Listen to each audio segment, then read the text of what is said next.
Saya lupa tadi harus memperkenalkan diri. Jadi nama saya Johan Kusnadi, istri Susan, anak dua, Jeremy 19 dan Shiana 16 tahun. Jadi itu perkenalan tentang keluarga saya. Mari kita lihat Matius pasal yang ke-7. Matius pasal yang ke-7 ayat yang ke-24 hingga ke-27. Ya, kita bisa lihat di PowerPoint sudah tertera. Mari kita bangkit berdiri. Matius pasal yang ke-7, 24 hingga ke-27. Setiap orang yang mendengar, mari kita baca bersama-sama. Setiap orang yang mendengar perkataanku ini dan melakukannya, dia sama dengan orang yang bijaksana yang mendirikan rumahnya di atas batu. Kemudian turunlah hujan dan datanglah banjir. Lalu angin melanda rumah itu, tapi rumah itu tidak, sebab didirikan di atas batu. Tetapi setiap orang yang mendengar perkataanku ini dan tidak melakukannya, dia sama dengan orang yang bodoh yang mendirikan rumahnya di atas pasir. Kemudian turunlah hujan dan datanglah banjir, lalu angin melanda rumah itu, sehingga rubuhlah rumah itu dan hebatlah kerusakan. Silakan duduk.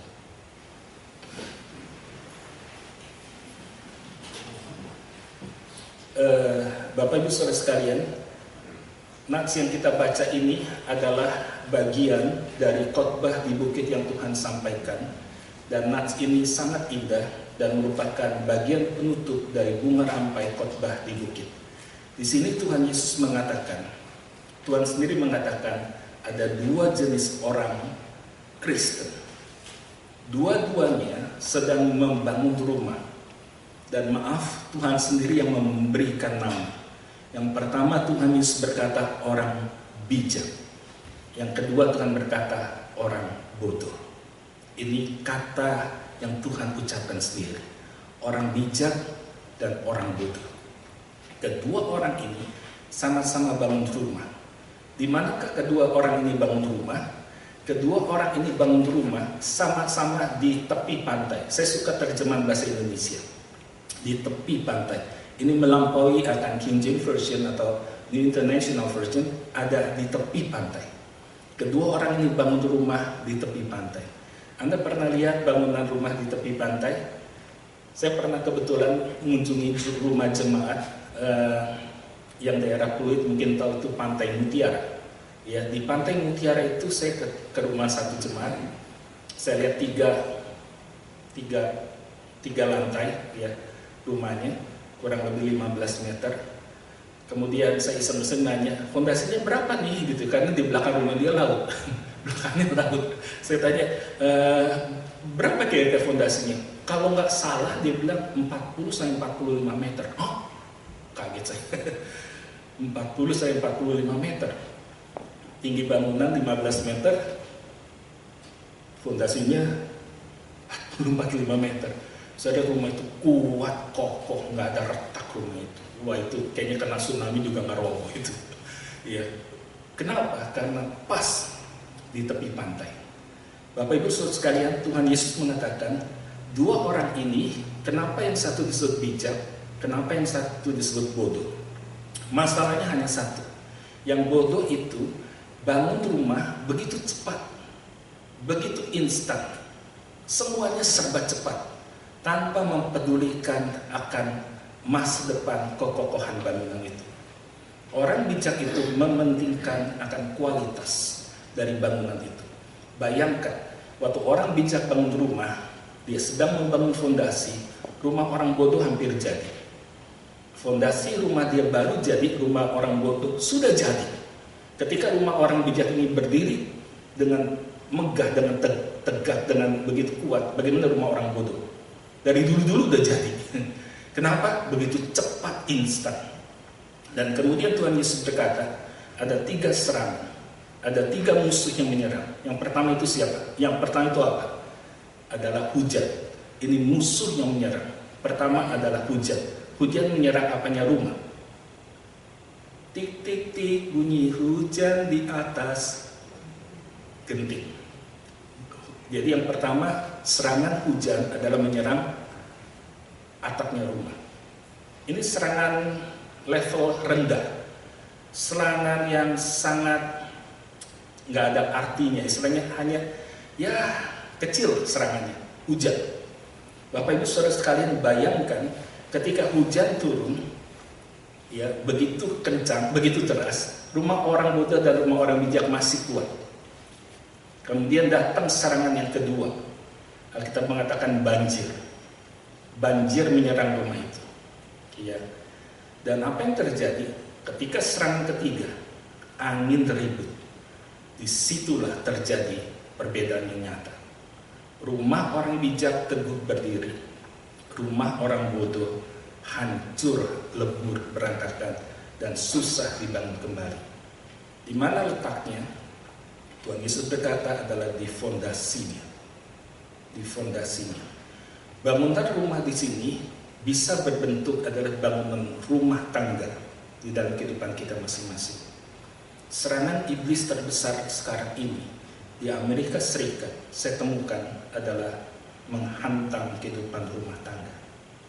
Banyak rumah tangga tidak akur, cerai.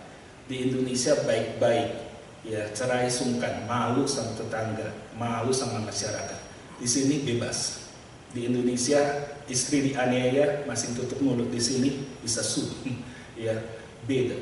Waktu saya melakukan disertasi, saya menemukan diperkirakan Asian immigrant akan melampaui 32% angka perceraian di tahun 2052.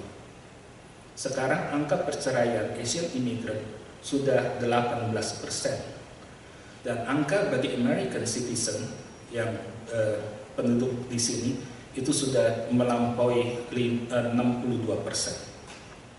Angka perceraian begitu tinggi di Amerika Serikat.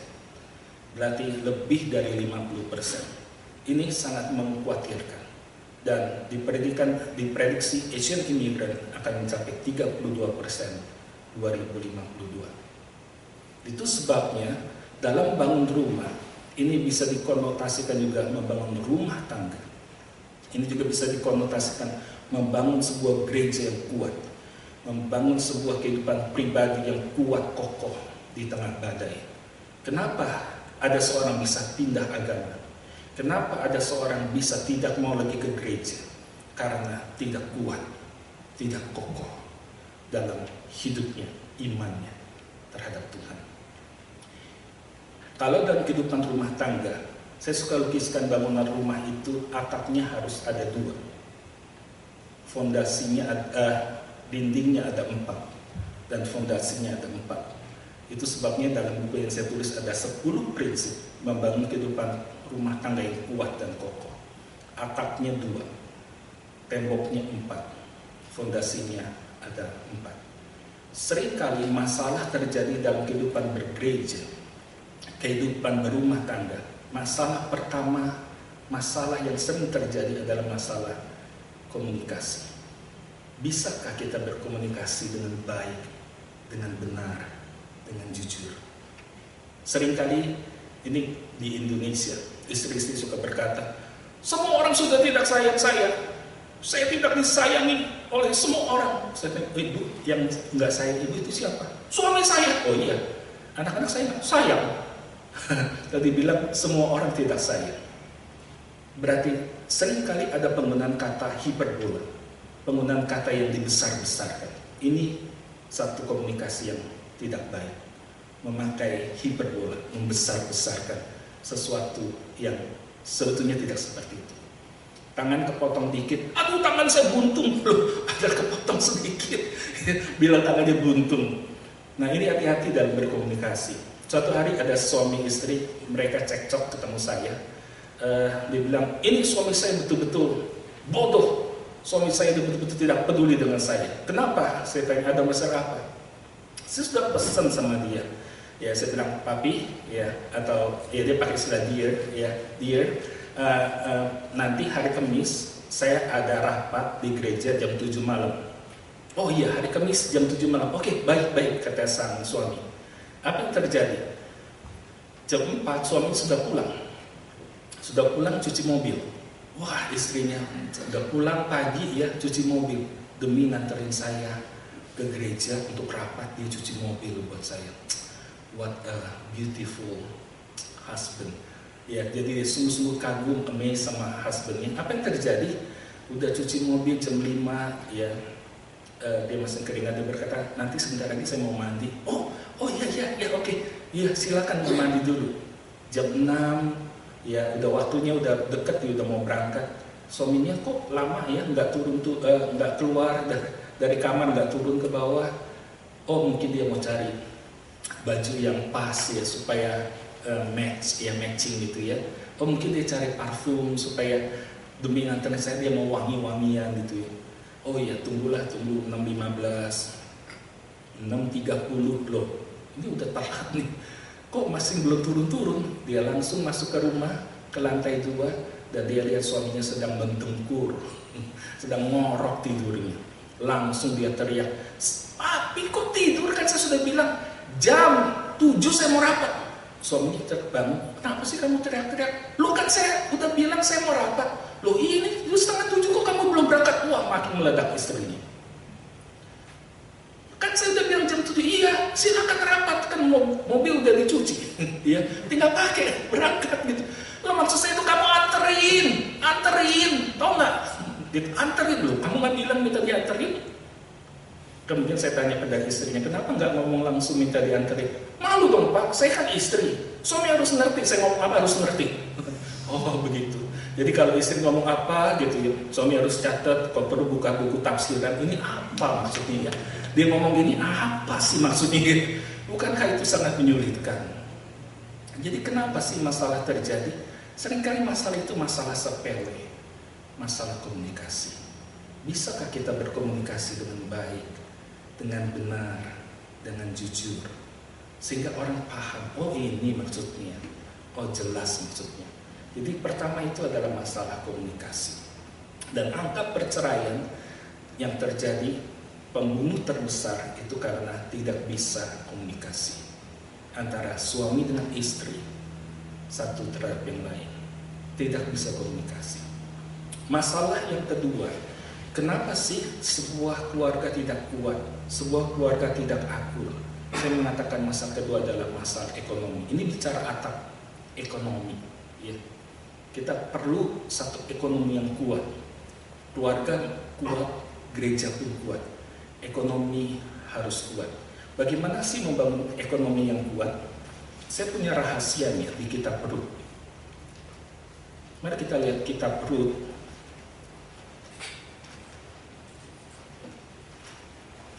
Kitab Rut itu setelah Yosua, Hakim-Hakim, Rut, ya, pasal yang kedua. Saya kagum dengan tokoh wanita ini yang bernama Rut. Rut pasal yang kedua, ayat yang kedua. Ini yang pertama saya kagum dari Rut. Rut itu siapa? Rut itu adalah seorang asing. Rut itu orang Moab. Bagi orang Israel itu dia kafir, orang asing. Dia datang ke Israel dan dia menjadi orang yang sangat luar biasa. Rut seorang yang janda, seorang janda, namun akhirnya dia bisa menikah. Rut seorang miskin, namun akhirnya dia menjadi seorang yang kaya raya. Rut tidak punya anak, dia bahkan sekarang punya anak, dan Raja Daud adalah keturunan dari Rut. Bapak Ibu Saudara sekalian, kenapa Rut seorang yang tidak ada apa-apanya bisa menjadi seorang yang begitu luar biasa, khususnya dalam karir ekonominya? Saya temukan rahasianya di dalam kitab Rut pasal yang kedua. Kitab Rut pasal yang kedua ayat yang kedua. Ini rahasia pertama membangun kehidupan ekonomi yang kuat. Rut 2 ayat yang kedua.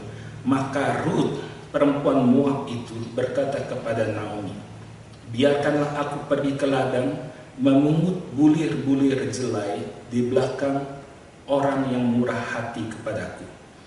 Kenapa Rut bisa sukses dalam hal ekonomi?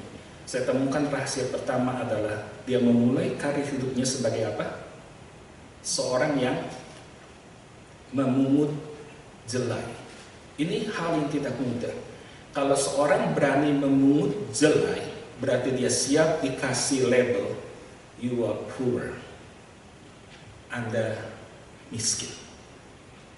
ya, perlu diberi bantuan, ya. Orang yang tidak kuat dalam ekonomi. Seorang kalau mau mengut jelai, orang harus mencap dia miskin loh. Dia miskin, makanya dia mengut jelai. Ruth berani memulai karirnya dari nol. Kenapa dia bisa sukses dalam hal ekonomi? Karena dia mulai karir dari nol. Kenapa ya ada orang berani memulai karir dari nol? Ada orang malu nggak sesuai dengan ijazah saya, nggak sesuai dengan posisi saya, masa digaji seperti ini. Tapi kenapa Ruth berani mulai dari nol? Karena orang ini rendah hati. Hanya seorang yang rendah hati yang mau mulai karir dari bawah, dari yang paling dasar. Dia membangun karirnya, memungut jelai. Waktu dia mengut jelai, apa yang terjadi? Disitulah kerendahan hati muncul. Kehidupan rumah tangga diberkati, ekonomi akan kuat kalau kita berani untuk rendah hati. Kenapa sih orang berani untuk rendah hati? Kenapa ya orang berani untuk rendah hati? Karena dia memiliki karakter Kristus dan hati dia baik, maka rendah hati. Yang berikut, ayat yang berikut. Kenapa seorang bisa sukses dalam hal ekonomi? Yang berikut dikatakan, maka Ruth bekerja daripada memungut jelai itu dari pagi sampai petang dan tidak berhenti-hentinya dia memungut akan jelai itu. Dia memungut jelai itu dari pagi sampai petang, tidak berhenti. Dia bekerja keras. Seorang bisa sukses dalam karir kalau dia bekerja keras. Gereja Tuhan pun akan sukses kalau dia bekerja keras. Bekerja keras, kenapa ya? Ada orang kerjanya bisa keras, ya, mau kerja banting tulang. Ada orang kerjanya kurang bisa untuk banting tulang. Kalau seorang punya cita-cita, pasti dia kerjanya kerja keras. Seorang yang kurang punya cita-cita, mungkin kerjanya kurang keras. Jadi di sini saya hanya paparkan dua hal ini. Serangan datang ketika hujan turun, dia akan menyerang dua hal ini. Genting itu harus kuat. Genting itu adalah bagi saya komunikasi kita dan kehidupan ekonomi kita. Saya nggak uraikan yang lain karena terlalu panjang. Dan kemudian apa yang terjadi? Rumah orang itu bodoh. Di mana letaknya? Letaknya adalah di dasarnya. Dikatakan di sana bahwa Tuhan Yesus berkata dalam Matius pasal yang ke-7. Matius pasal yang ke-7 Tuhan Yesus berkata, setiap orang yang mendengar perkataanku ini dan melakukannya. Dengar perkataan Tuhan, lakukanlah. Ini kunci kehidupan yang kuat dan kokoh. Dengar perkataan Tuhan, lakukanlah. Waktu kita dengar firman Tuhan, mari kita lakukannya. Lakukanlah. Maka orang itu yang kuat dan kokoh. Waktu kita dengar, kita renungkan, kita melakukan satu relasi yang dekat dengan Tuhan. Disitulah kekuatan terjadi. Dan orang bijak ini, dia membangun rumah sampai bertemu dasarnya. Berarti dia menggali rumah itu sangat dalam. Sangat dalam bertemu dengan, sampai dengan bertemu dengan batu. Batu itu tidak lain adalah batu karang Tuhan Yesus sendiri. Jadi di sini saya mengatakan, membangun sebuah keluarga yang kuat, membangun sebuah gereja yang kuat adalah dengan membangun sebuah relasi yang intim dengan Tuhan. Waktu kita dekat dengan Tuhan, di situ kita merasakan kehidupan yang diubahkan. Seorang yang dekat dengan Tuhan, saudara, dia begitu rendah hati. Dia gitu mau dibentuk, apapun yang terjadi, dia rela untuk mau rendah hati.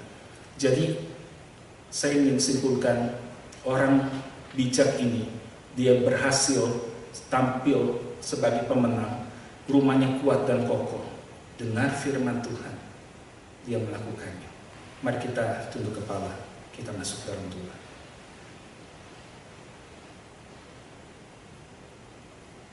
Tuhan, ajarkan kami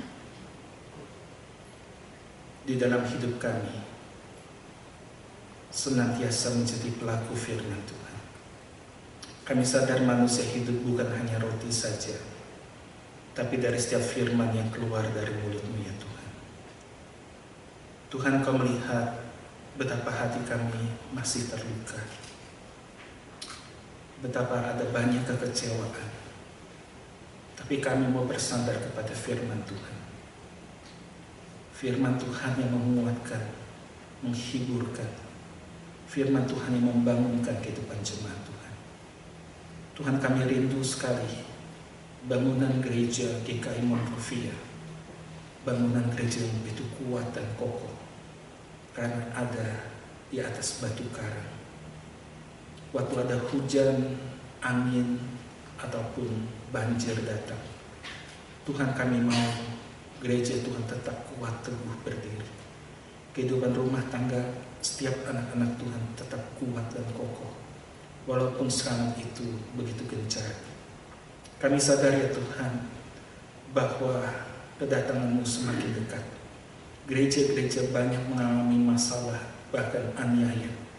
Ada banyak gereja yang sudah ditutup. Ada banyak gereja yang kekurangan jemaat. Sekolah-sekolah Kristen yang tidak bisa lagi berjalan karena kekurangan dana.